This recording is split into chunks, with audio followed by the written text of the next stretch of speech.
It has often astonished me just how ridiculous this country can get. We will ban some for holding certain views, but then hold a very inconsistent position on that and how it is administered. For example, we will ban Lauren Southern, but we won't ban someone who has been banned from other countries who is a world-renowned hate preacher. In fact, what we do is open up our arms and offer them a hug and say to them, welcome to our country, welcome to our culture, welcome to all our apathy. While you stay here, please consider integrating within our society and adopting some of our culture as your own. By all means, bring yours, but don't think for a second that we will at all step on your culture. We only ask that you come here and consider adopting some of ours as your own, while you are here, of course, peddling your hate, your world-renowned hate. Oh, my mistake. I mean, your message of peace. Now, it is entirely possible that the inconsistency could be down to the remarkable changing of events with regards to the referendum negotiations, where Theresa Gormless May is trying her damnedest, quotes, damnedest, to negotiate a good deal for all of us from the People's Democratic Republic of the United Federated States of Europe. I honestly believe everyone will be grabbing their dicks. Even the female viewers here will be grabbing their dicks when they hear this. It is, hello Carlos, it is lip smacking you good. Drinking! Thank you, Mr. Speaker. Could the Prime Minister inform the House at what point it was decided that Brexit means remain? Yes. Oh, it's such a good question. Oh, boom. Yes, that's such... Right. Oh, both hands. Yes. So perhaps that's why they noticed Lauren Southern and her hateful, hateful bigotry, but don't seem to notice this guy, who is going to be the topic of today's video. A Pakistani Muslim cleric who celebrated the murder of a popular politician is in Britain on a speaking tour of mosques. The news has alarmed social cohesion experts who fear such tours are promoting divisions in the Muslim community. Foreign has been banned from preaching in Pakistan because his sermons are considered too incendiary. However, he is due to visit a number of English mosques in heavily promoted events where he is given star billing. Foreign publicly praised two more foreigners, who in 2011 murdered his employer, Salman Taseer, a popular Pakistani politician who spoke out against the country's blasphemy laws. I wonder if this has anything to do with the fact that they are from different tribes? Oh, Sunni, Shia. Is that it? Never mind. Foreign was executed earlier this year, but to his tens of thousands of supporters, he remains a hero who defended their interpretation of Islam. And isn't that one of the many problems with Islam? It's up for debate. It's the same with any other faith that has that kind of vagueness, that can be interpreted so differently, to the point where some will say they are a prophet, and others will say, the last prophet was Muhammad, therefore you are a blasphemer, and must be killed. Blasphemer, blasphemer, blasphemer. Maybe. Foreign was a key influence on Tanveer Ahmed, the Bradford taxi. I know I pronounced that correctly. I'm being a dick on purpose, okay? Who in March stabbed to death Assad Shah. Shah, a member of the Ahmadi Muslim community, foreign Muslim community, who ran a convenience shop in Glasgow, was targeted after messages he put on social media, including an Easter greeting to Christians. That's not entirely true. You see, Shah put some videos on YouTube in which he claimed the status of a prophet.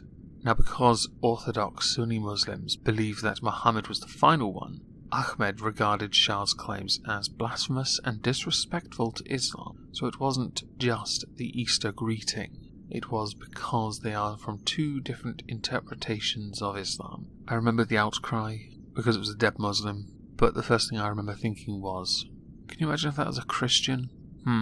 Religion is so inconsistent. His was one of several recent high-profile murders in which a Muslim from one community was killed by a Muslim from another community for holding what they consider to be blasphemous views. Or maybe what we need is, like the Church of England, a Church of Islam. That sounds wrong. A Mosque of England? Yeah, that works. We'll call it Mo. That way, you can all believe in your interpretation of Islam, but actually you can't, because you're going to abide the one that we'll appoint some person to be in charge of. I'll go ask my corner shop guy, see if he's up for the job. And actually, now that I have mentioned it, that isn't entirely a bad idea, because as you have pointed out, there are different types of Muslim, and because of that, some are willing to use physical violence to get their point across, because they're fascists. Actual fascists, and not the make-believe ones that Spinosaurus-Kin fights on Twitter. In February, a former Stuffy imam in Rochdale was murdered by 2 Islamic State supporters, whom they claimed was practicing, quotes, black magic. Well, as magic isn't real, you can understand why I think you're an absolute bellend for murdering someone. In May, a stuffy Muslim leader was hacked to death near the North Bangladeshi town of, I'm not even going to try and pronounce that, in what police said was an attack by Islamic extremists. Well, now the article has brought out a rather interesting point. Which particular wing of Islam, what type of Muslim, condones extremism, allows it to fester? Which of these tribes, let's go with that, even though they're far too big for that, community? Well, that word has negative connotations anyway, we may as well make the most of it. But surely, that is considered the negative aspect. But, so, if a particular tribe or community condones violence, condones executions, surely, more Muslims would want to call out, more people as well, of course, if they don't want to be labelled Islamophobic, though they'll also want to be quiet, would want to openly say which tribe is the problem and cut that cancerous limb from Islam. And I know someone's now going to defend Islam and say, we must respect all different interpretations, but apparently not all Muslims hold that view, so while you want to be the tolerant one, understand that your head and your neck will part company should you meet the wrong Muslim. Foreign, considered by many scholars to hold moderate views except on blasphemy, was due to speak at the Falkirk Central Mosque in Scotland, but his invitation was withdrawn after a public outcry. However, the Observer has established that he's due to appear at several mosques in England. It's fascinating to me that Scotland actually stopped it. I'm genuinely surprised. Our country is too busy dealing with far-right extremism and ignoring this. Oh, I'm prosecuting people for hate crimes. And pugs. The Sunday Post in Scotland reported that Foreign has been labelled a firebrand by the authorities in Karachi and barred from preaching his incendiary sermons. He was accused of acting in a manner prejudicial to public safety and maintenance of public order. He was banned from addressing crowds in October, according to a legal document seen by the Post. Video footage on social media sites shows Foreign telling crowds that the killing of some other foreign was lawful, and I'm going to link some sermons below if you can make heads or tails of it, by all means. Go nuts. But they don't have subtitles. And I don't speak that particular brand of foreign. Saeed, foreign, and the likes of him should not be allowed to enter the UK or Europe because he incites hatred and he claims to be a stuffy, but the messages of stuffyism is love all and hate none, based on what he has in fact preached and things he has said with regards to blasphemy, and certainly from what we now know from this article, and also the number of sermons that I've linked in the description, which should help if you can at all understand his particular language. Go nuts. Again, go nuts. I said that twice now. Then it should become quite clear he does not hold views that would align with, I'm going to try and pronounce this now, Sufism. If I am wrong, please let me know.